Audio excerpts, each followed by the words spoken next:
Hello guys! Magandang tanghali po sa inyong lahat. Welcome back sa YouTube channel namin ni Papa Beats. Ayan, for today's video, magluluto po ako ng ulam namin ngayong tanghali. Manok, mag-aadobo po tayo. Tapos ayan, kasi frozen po, pinaano ko muna. Pinalambot, ayan, isang buong maliit na manok. At saka, hindi pa naligo yung dalawa. Tingnan nyo, oh. Kanina pa, laro ng laro. Nagbibibibi po sila. Hinihintay po nilang umulan. Dahil, ayan, parang uulan kasi nagkulimlim naman po yung panahon namin. At saka, medyo umaambon na.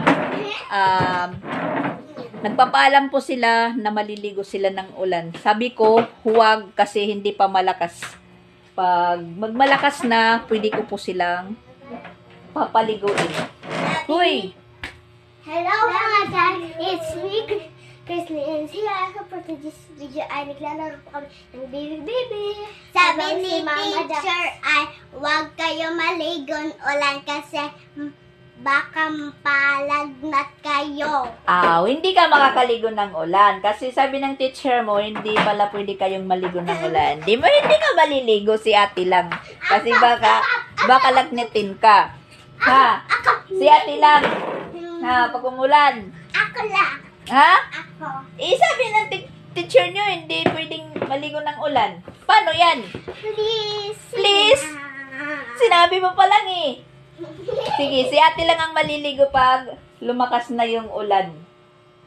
Kung hindi umulan, dun kayo sa CR. So, ayan po guys, magluluto po tayo ng ulam namin. Yan. Buksan lang po yung, yung bintana dahil madilim dito sa loob. Sasaing muna tayo.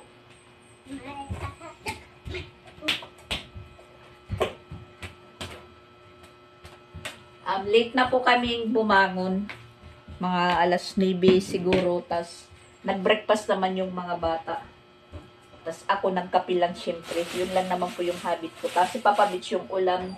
Yung ulam po niya yung okra naman. Kagabi. Tas ngayon, magluluto pa rin tayo ng okra. Tas itong lulutuin ko po na ulam, diretso na po ito mamayang gabi.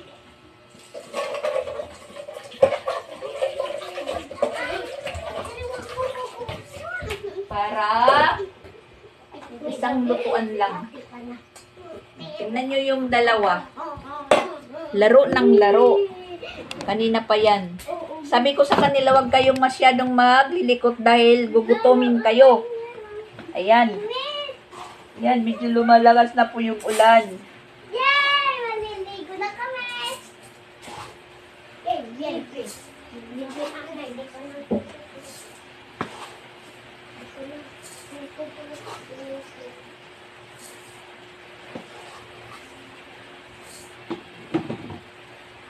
Nag-uumpisa na po. Yan, hinihintay talaga nila yung ulan. Si Sia, hindi maliligo dahil bawal, sabi ng teacher niya. Maliligo ako. Nasasabi mo lang eh. Maliligo ako. Ayan na po. Uulan na naman. Yay! Magaligo na kami. Buti hindi po ako naglaba ngayon. Kasi naglaba pa lang tayo kahapon.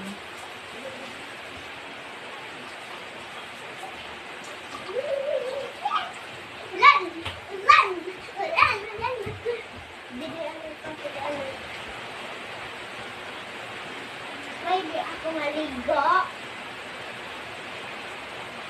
Sige, magpaalam ka dyan sa mga ka-viewers kung pwede maligo. Pwede kami maligo? Ha? Pwede kami maligo? Go! Naligo na kami. Uy, diri pa makusog. Baka tumigil bigla. Lalagnatin ka tuloy. Sabi ko mo pa nga.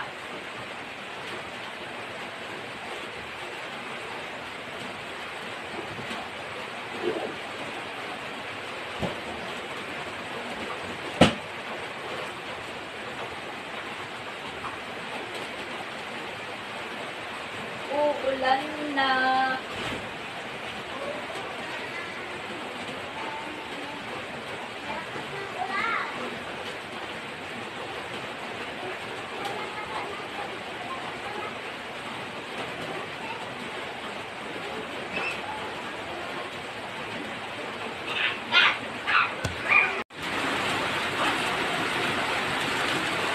Umulan na umulan.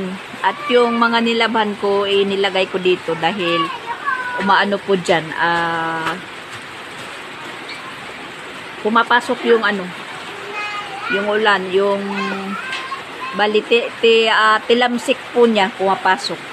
So, linagay po natin dito sa gitna. Yung dalawa yan, nag-aantay na po.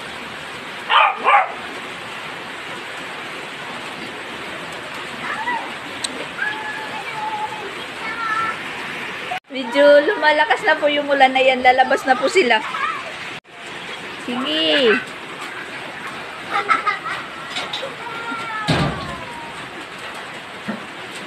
Oh, natatakot man.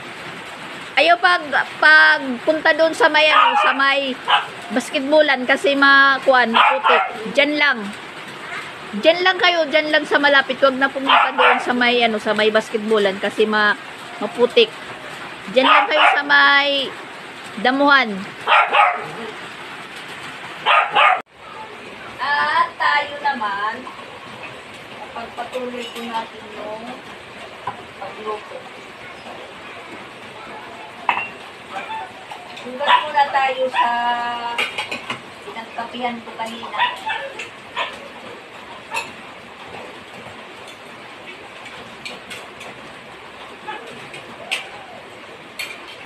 Hindi po tayo na tuloy sa pagpunta doon kay Jing kasi bala ko nga na magpunta doon kay Jing.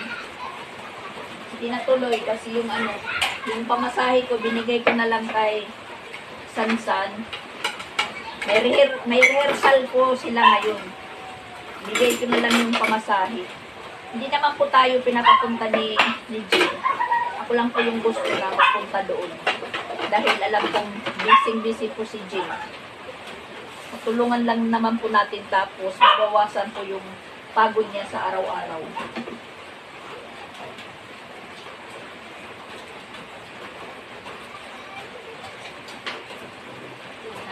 Tanong naman po ako sa kanya kung nakapaglaba na po siya, maglalaba pa lang daw.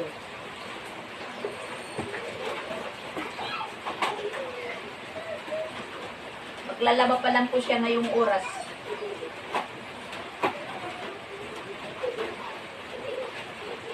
Oh, medyo mina na yung ulan. Tapos umaaraw pa. Yan na po yung sinasabi ko.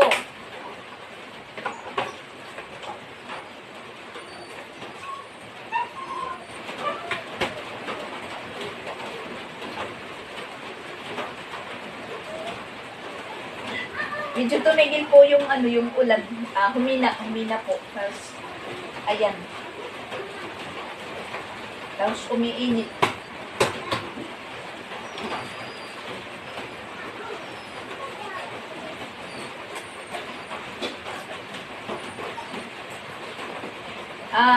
Happy birthday pala kay May Timang. Birthday pala niya ngayong araw.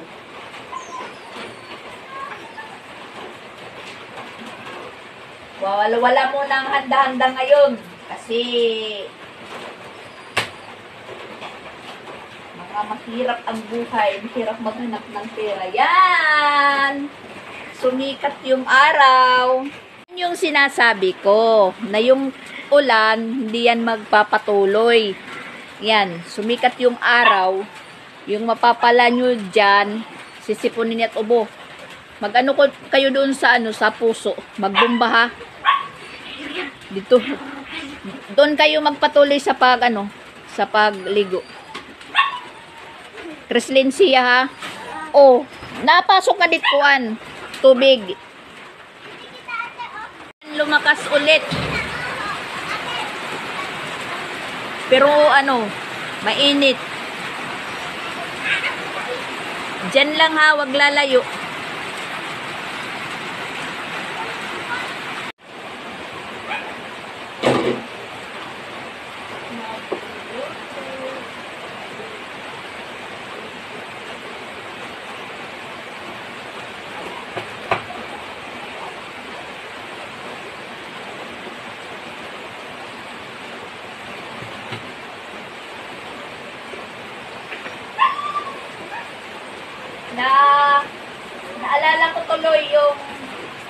trabaho ko doon sa Tacloban, tagahiwa po ako ng manok. Lalo na po yung ginagawang chicken joy. Na yung isang buong manok, papabutin mo ng 15 or 12 ka piraso na hiwa. Depende po sa laki ng manok.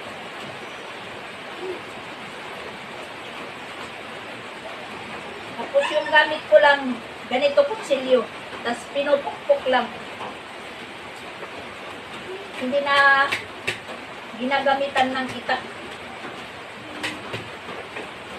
Kutsilyo lang. Sa isang araw po, nakakahiwa po ako ng 20 ka piraso na manok buo sa maghapon.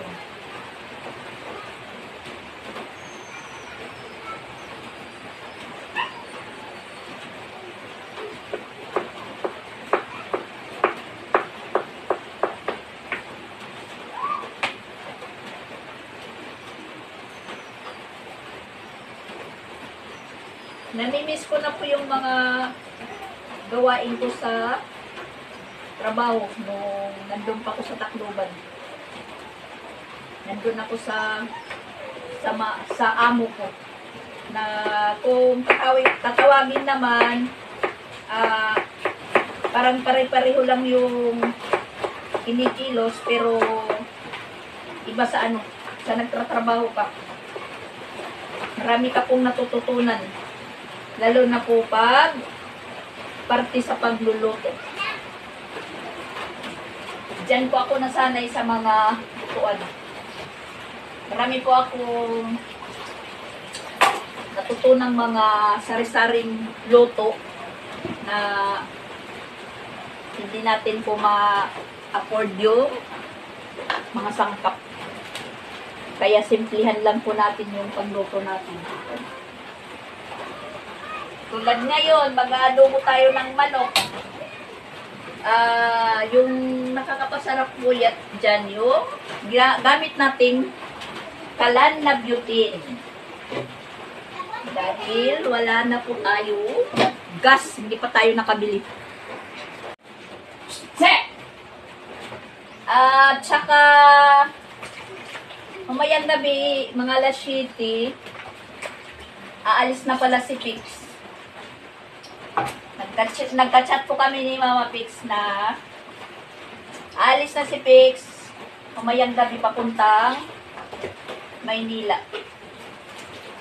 Doon naman po niya hanapin yung yung kapalaran niya. Makikigsapalaran muna siya sa Maynila. Pupunta po siya sa pinagtatrabahoan ni Christian. Papa nila siya at Christine. Kasi naghahanap po ng latero. Dapat sana yung magpupunta doon si Papa Bits, kasi kumpleto naman po siya sa papilis. Kaya lang parang ayaw ni Papa Bits dahil yung iniisip niya po yung niya, yung karamdaman. Sila sana ni Ronald. Ang kaso lang naman si Ronald, marami pang kukumplihin na mga papel, marami pa siyang kukuhain. So, ayun, hanggang sa umabot po kay Pix na medyo hindi pa po siya pinalad doon sa pinag-applyan niya. Pero ngayon naman, yung last po niyang appointment, parang natanggap po siya, pero reserve lang. Matagal pa. So, ayun, sabi niya, napupunta lang muna daw siya kay, Christian. Papasok lang daw muna siya,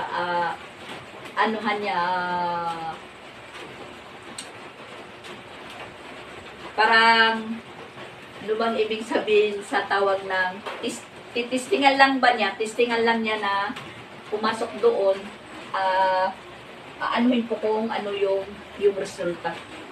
Mabuti naman po yung trabaho doon ni Christian. Tapos, sabi ko, mag-usap kayo ni Mama Pix. At saka kung makapasok ka doon, mag-ipon ka na para kung ano po yung kung halimbawa tawagin na po siya doon sa pinag-applyan niya, may maiipon na po siyang pera. Makakaipon siya at meron po siyang panggastos. Lagyan na po natin ng suka yung adobo natin. At saka tuyo. At hindi lang natin po lalagyan ng tubig kasi parang dumami yung sabaw na niya nang dahil sa sariling sabaw ng manok.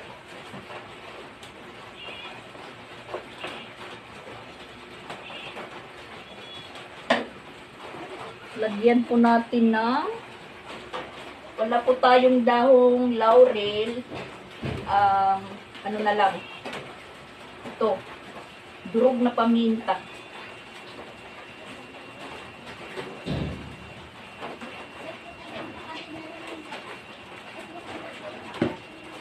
Porsigido naman po si Pix na magpunta ng Maynila. Makapasok dun sa trabaho ni Christian. Dahil hindi naman po pwede na dito lang siya tumigil sa Cebu na wala naman po siyang magiging income. Apply po siya ng apply. Nagagastusan po siya. Yun. At timing naman po tumawag yung yung asawa ni Mama Walin na nangangailangan ng latero doon sa pinagtrabahoan. Kaya ayaw naman ni Papa Bits. So si Pix na lang po yung pinapapunta namin dito. Payag naman si Pix. Dahil lumalaki na po yung dalawang anak niya. Nag-aaral, lumalaki, lumalaki din yung pangangailangan at lumalaki po yung gastusin sa pag-aaral. So, yun. Grinab na po niya. So, malaki-laki naman din po yung sweldo doon. Makakapag-ipon-ipon siya dahil hindi pa naman mga kolehiyo yung mga anak niya. At 4 lang sila, walang madaming gastusan. Makakapag-ipon-ipon, sa kanya na lang po yun kung tutuloy pa po siya mga ibang bansa. Nasa sa kanya lang po yun pag nagustuhan niya yung papasukan niyang trabaho. Skill naman po niya yung mga maging isang latero. At hindi naman natin sila pwedeng pigilan na lumayo para magtrabaho sa ibang lugar sa malayo dahil para naman po yan sa mga pamilya nila. Hindi naman yun para sa amin. Para sa pamilya nila.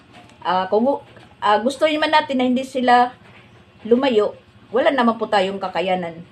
So, ayan, mapipilitan po tayong maglayo-layo, magkahiwa-hiwalay. Para doon sa malayo hanapin yung kapalaran nila at para sa kinabukasan ng mga pamilya at mga anak nila. Sila po yung makakapag-desisyon doon kasi wala naman po akong kayamanan na isusuporta po sa kanila. Yung na lang po, suporta natin yung kalinga at saka basta ganun, suporta. Pagpaano sa kalooban, pagpalakas, suportahan natin. At hindi naman po si Mama Pix na iwanan dahil nakikita nyo naman si Mama Pix na madiskarte din. Si Pix nandito sa Cebu, si Mama Pix nandun sa kanila, siya po yung nag-ano sa mga anak niya. Madiskarte talaga. So, dalawa na silang magiging madiskarte. Yun. Magiging maano po yung nila. Sa tinagal-tagalan, magiging maayos din yung buhay nila, kabuhayan nila. Sa magiging future ng mga anak nila. Mga anak-anak nila. Tulad nila Mama Walin, malayo. Kahit hindi na lang po natin sabihin yung magiging future ko dahil matanda na po tayo. Hanggang dyan na lang po. Pag-aalaga na lang po yung ano natin. So yan, malapit na pong maluto yung adobong manok natin. Medyo paanuhan lang po natin yung sabaw. Medyo paliitin pa.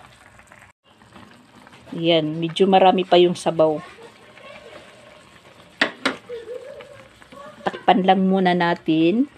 At saka wala na po yung ulan. Uminit na ulit. At yung dalawa doon nagpatuloy sa puso na ligo. Kasi kanina malakas yung kulog. Tas kidlat. Malakas yung kidlat at kulog. At uulan talaga. Sabi ni Sia, pag umulan daw, maliligo sila. Palam na po sila ng palam na maliligo. Yun, naprank po sila ng ulan. Hindi nagpatuloy. Pero nakaligo din. At si Ronald naman, doon sa Tacloban, meron po siyang trabaho ngayon. Yung dating trabaho niya noon, kinuha na naman po siya. Kaya yun, may trabaho na naman po si Ronald. Kaya nga hindi na nakabalik dito sa Cebu. Tapos sa Japan may trabaho naman. May mga trabaho naman po sila, pero hindi rin po naiiwasan na humingi din po sa amin ng tulong. Hindi naman po natin yan maiwasan na hindi tumulong kasi yun, mga anak po natin yan, tapos may mga apo na maliliit pa.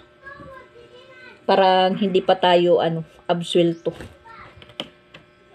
Yun nga, iniisip ko, halimbawa makauwi kami ni Papa Bits sa next week, kasi election bat. Parang makauwi naman po tayo ng Tacloban. Yung isip ko naman is nandito kasi sa mga naiiwan. Hindi ko naman po sila isama yan pauwi ng Tacloban dahil may mga pamasahe na po sila. Parang marami tayong bagahe. Kasi yung may gamit pa kasi dito si Pix na naiwan. Sabi ni Mama Pix na pinapadala na lang. O mga ilang araw lang naman po kami doon. Bubuto lang. Parang hindi natin may isip na bakasyon. Kasi pagpunta natin doon ng Tacloban, mas marami pa rin sila doon. Agoy. Pero okay lang. Kaya nga sabi ko nga, thank you kay Lord na binibigyan po ako ng lakas araw-araw. Sana tuloy-tuloy po na parati tayong malakas, walang masyadong iniindang sakit sa katawan. Yung chill lang, kaya. Yun lang po. Yun lang po yung ko sa Panginoon na bigyan pa po niya ako ng mahaba-habang buhay at araw-araw may lakas. Kasi maraming nangangailangan sa atin. Sa akin, hindi pala sa inyo, sa akin. Yan, luto na po yung adobong manok natin. Tapos ayan, naglaga na naman po tayo ng okra. So, bali, manananghalian na po kami. Mag-pre-pre muna sila bago kami kumain. The lasses are Lord produced by great which are about to receive for thy bound kingdom Christ our Lord. Amen. In the name of the Father, Son, and the Spirit. Amen. Kainan na po. 4 kutsara. Maram ako. Tsura. Kaya mo lahat tsura. Ay na pagtutlog. Pagtutlog. Ato? Tudlok. Kapag hindi ka umano. Sakit. Para sa pamuntikan. Gusto niya okra para mawala. Gusto niya okra. Unod. Gusto pa matiang. 4 kutsara. Tindugan na. Kay Ito nagkanon sabaw. Kain po kayo guys. Kain po kayo, guys. Ayan, naprank po sila ng ulan. Naprank. Hindi nagpatuloy yung ulan. Sumigil. Yung ending sa puso naligo. Doon na lang kami naligo sa bomba. Sa bomba.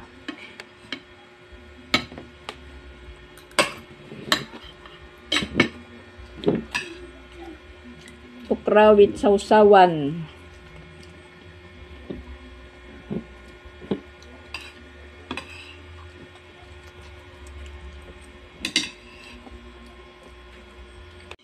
Kain po tayo. Kain po tayo. Okra with harang. Harang.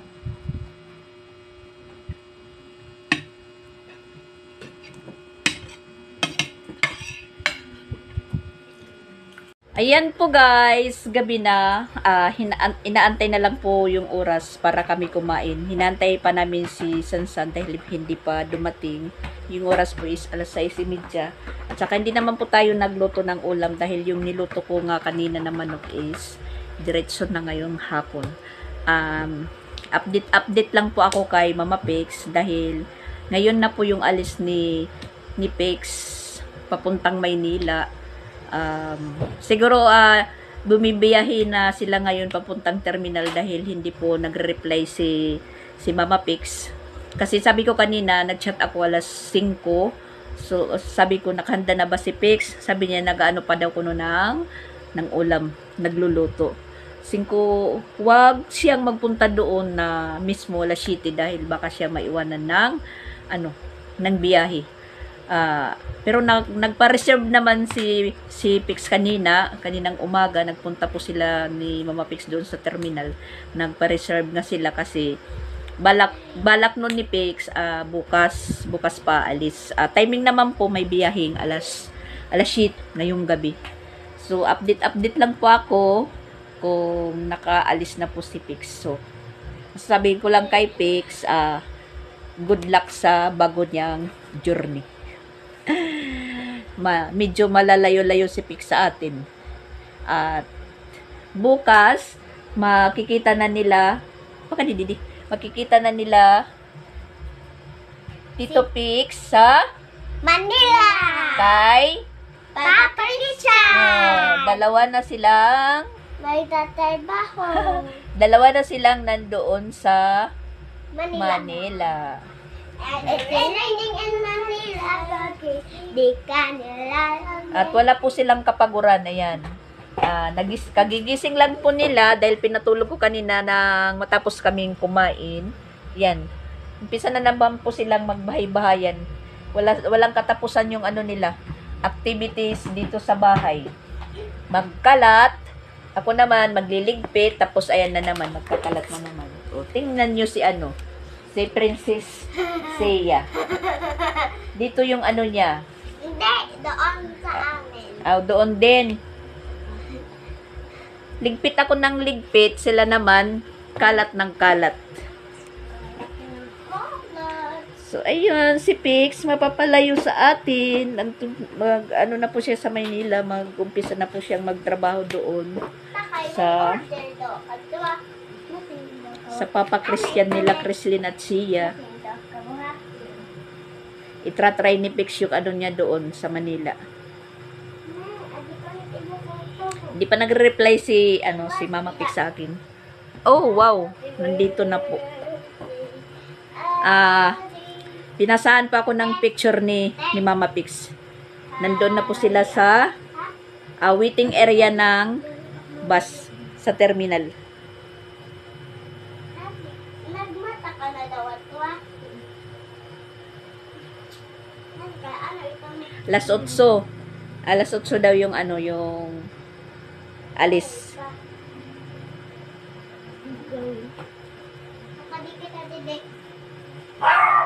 Ayan yung pics nyo. Pupunta na ng Maynila. Sa ano po to? Sa waiting area ng ng bus. Alas 8 daw. Mabuti naman. Alas 8 yung yung alis. Gabi yung Gabi yung biyahe ni Pix.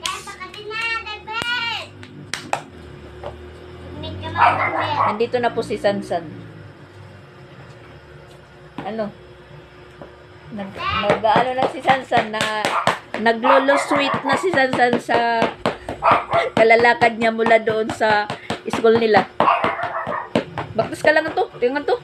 Schoolan? Ikaw pud ka. Mula po sa school nila. Pag pag hapon na. Naglalakad lang po siya. Nasanay na rin. Ayan, kakain na po sila. Sila lang muna yung kakain. Naghahanda na po si Sansan. Ewan ko si Papa Beach kung kakain na po siya dahil medyo so ngayon si Papa Beach wala sa mood. Parang may nararamdaman sa katawan. Nandun lang po siya sa kwarto. Lumabas lang po siya kanina na kumain kami. Yun nga, balik po tayo kay Pix. Para lang po akong nandoon, naghihintay na makalis si Pix. Hindi kasama yung mga bata maghatid. Yung baga tawagin sa amin ay magpagikan. Sa waray, magpagikan po sa umaalis.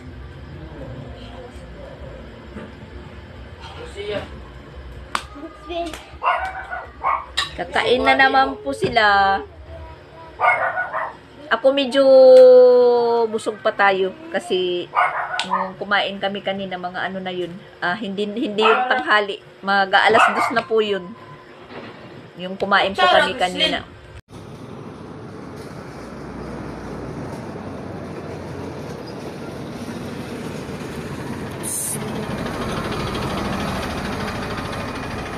Bye na po, Papa Bex. Mag-iingat po kayo sa trabaho ni Papa Christian. Ayan, magbabay-bye daw po sila sa Tito Pix nila. See you tomorrow na lang kasi makikita na nila. Update. Galing ni siya. Sa YouTube channel ni Tito Pix kasi mag-vlog naman po doon si Tito Pix sa trabahoan ni Papa. Doon po si Tito Pix maghahanap ng trabaho. Makikipagsapalaran po siya doon sa Manila. So, ayan po guys, magbabay-bye muna kami. Bye. Ingat, Pix. Happy trip. Bye-bye. YouTube channel. Bye-bye, Tito Pix. Bye-bye, Tito Pix. Ingat sa biyahe. Bye-bye muna guys. Thank you for watching.